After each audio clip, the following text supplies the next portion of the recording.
بسم الله الرحمن الرحيم سبح لله ما في السماوات والأرض وهو العزيز الحكيم له ملك السماوات والأرض يحيي ويميت وهو على كل شيء قدير هو الأول والآخر والظاهر والباطن وهو بكل شيء عليم هو الذي خلق السماوات والأرض في 6 أيام ثم استوى على العرش يعلم ما يلج في الأرض وما يخرج منها وما ينزل من السماء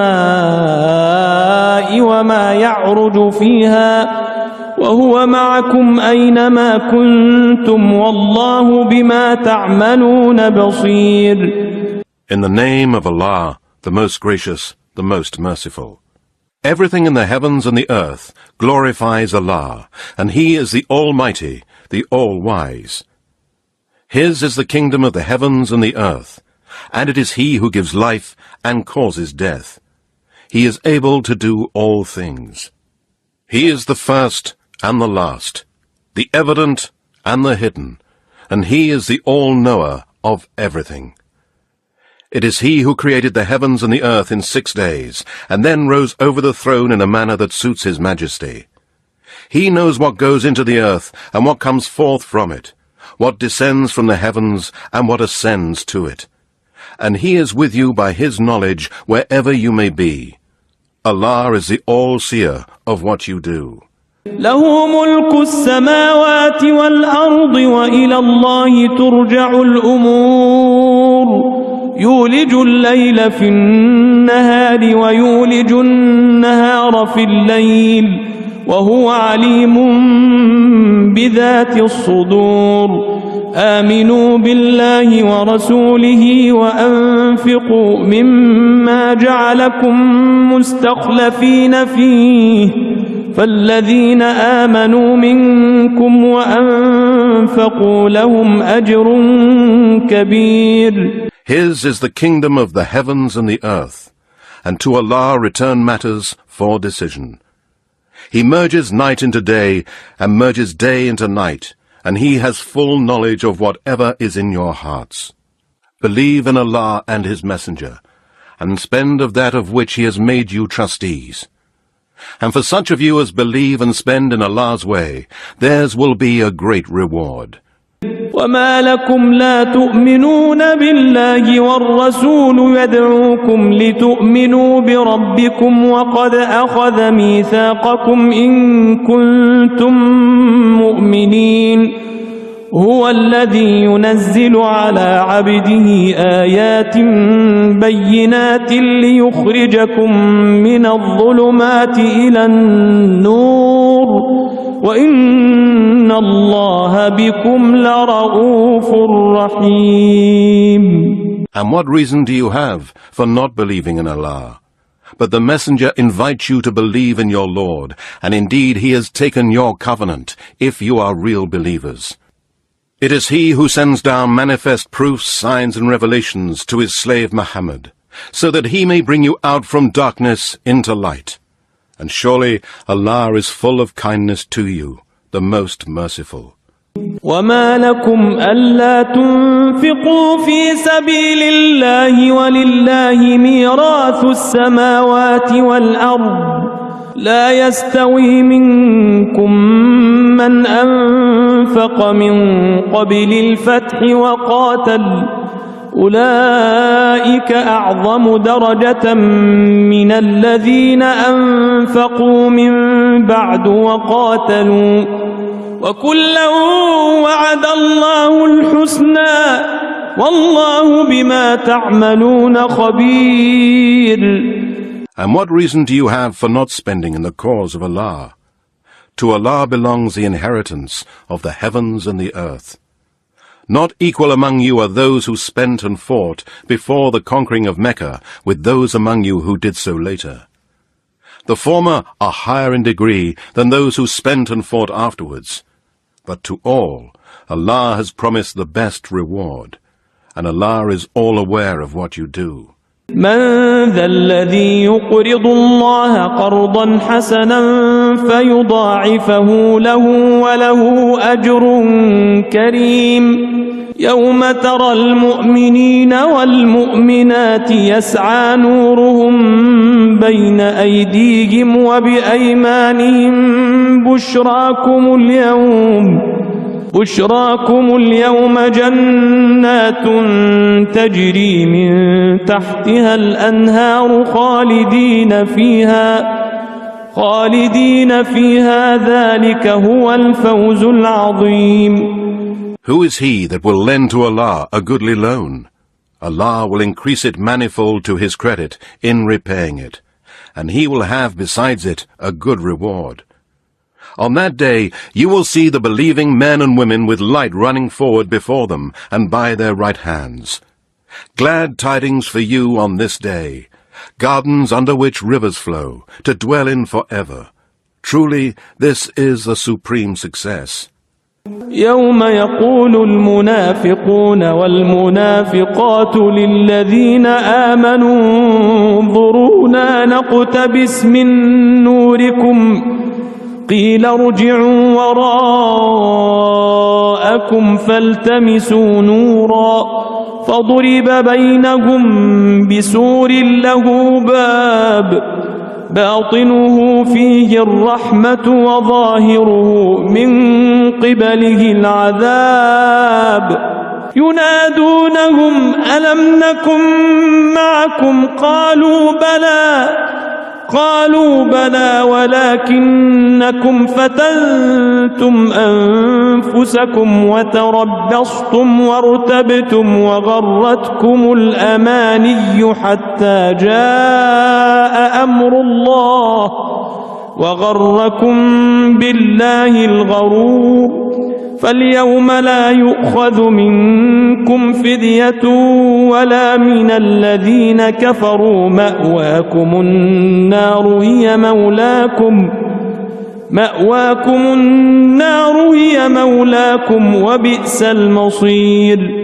On the day when the hypocrites, men and women, will say to the believers, "Wait for us, let us borrow something from your light," it will be said, "Turn back and seek a light." So a wall will be put up between them with a gate. Inside it will be mercy, and outside it will be torment. The hypocrites will call the believers, "Were we not with you?"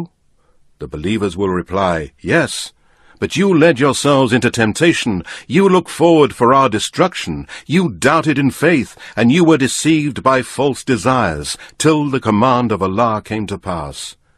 And Satan deceived you in respect of Allah. So on this day no ransom shall be taken from you, nor of those who disbelieved. Your abode is the fire.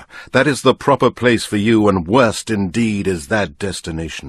ألم يأن للذين آمنوا أن تخشع قلوبهم لذكر الله وما نزل من الحق ولا يكونوا كالذين أوتوا الكتاب من قبل فطال عليهم الأمد فقست قلوبهم وكثير منهم فاسقون اعلموا أن الله يحيي الأرض بعد موتها قد بينا لكم الآيات لعلكم تعقلون. Has the time not come for the hearts of those who believe to be affected by Allah's reminder, and that which has been revealed of the truth? Lest they become as those who received the scripture before, and the term was prolonged for them, and so their hearts were hardened, and many of them were rebellious and disobedient to Allah. Know that Allah gives life to the earth after its death. Indeed, we have made clear proofs, signs and revelations for you, if only you understood. إن المصدقين والمصدقات وأقرضوا الله قرضا حسنا يضاعف لهم ولهم أجر كريم والذين آمنوا بالله ورسله أولئك هم الصديقون والشهداء عند ربهم لهم أجرهم ونورهم والذين كفروا وكذبوا بآياتنا أولئك أصحاب الجحيم.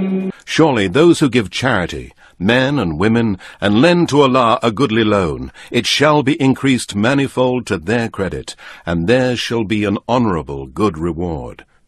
And those who believe in Allah and His messengers, they are the faithful and the martyrs with their Lord. They shall have their reward and their light. But those who disbelieve and deny our proofs, signs, and revelations, they shall be the dwellers of the blazing fire. اعلموا أنما الحياة الدنيا لعب ولهو وزينة وتفاخر بينكم وتكاثر في الأموال والأولاد كمثل غيث أعجب الكفار نباته ثم يهيج فتراه مصفرا ثم يكون حطاما وفي الآخرة عذاب شديد ومغفرة من الله ورضوان وما الحياة الدنيا إلا متاع الغرور. Know that the life of this world is only play and amusement. Vanity and mutual boasting among you, and rivalry in respect of wealth and children, is as the likeness of vegetation after rain. The growth is pleasing to the tiller, but afterwards it dries up and turns yellow, then it becomes straw. But in the hereafter there is a severe torment for the disbelievers, and there is forgiveness from Allah and His good pleasure for the believers, whereas the life of this world is only a deceiving enjoyment. سابقوا إلى مغفرة من ربكم وجنة عرضها كعرض السماء والأرض أعدت للذين آمنوا بالله ورسله ذلك فضل الله يؤتيه من يشاء والله ذو الفضل العظيم. Race against one another in hastening towards forgiveness from your Lord and towards paradise, the width of which is as the width of the heavens and the earth, prepared for those who believe in Allah and His messengers. This is the grace of Allah, which He bestows on whom He pleases, and Allah is the owner of great bounty. ما أصاب من مصيبة في الأرض ولا في أنفسكم إلا في كتاب من قبل أن نبرأها إن ذلك على الله يسير لكي لا تأسوا على ما فاتكم ولا تفرحوا بما آتاكم والله لا يحب كل مختال فخور. No calamity befalls anything on the earth or on yourselves, but it is inscribed in the book of decrees before we bring it into existence. Surely that is easy for Allah. In order that you may not be sad over matters that you fail in, nor rejoice because of that which has been given to you, and Allah does not like prideful boasters. الذين يبخلون ويأمرون الناس بالبخل ومن يتول فإن الله هو الغني الحميد. لقد أرسلنا رسلنا بالبينات وأنزلنا معهم الكتاب والميزان ليقوم الناس بالقسط وأنزلنا الحديد فيه بأس شديد ومنافع للناس وليعلم الله من ينصره ورسله بالغيب إن الله قوي عزيز. Those who are misers and enjoin upon people miserliness, Allah is not in need of their charity. And whoever turns away, then Allah is rich, free of all wants, worthy of all praise. Indeed, we have sent our messengers with clear proofs, and revealed with them the scripture and the balance, so that mankind may keep justice. And we brought forth iron, in which is mighty power in matters of war, as well as many benefits for mankind, that Allah may test who it is that will help him and his messengers in the unseen. Surely Allah is all-strong, almighty. ولقد أرسلنا نوحا وإبراهيم وجعلنا في ذريتهما النبوة والكتاب فمنهم مهتد وكثير منهم فاسقون ثم قفينا على آثارهم برسلنا وقفينا بعيسى ابن مريم وآتيناه الإنجيل وجعلنا في قلوب الذين اتبعوه رأفة ورحمة ورهبانية ابتدعوها ما كتبناها عليهم إلا ابتغاء رضوان الله فما رعوها حق رعايتها فآتينا الذين آمنوا منهم أجرهم وكثير منهم فاسقون.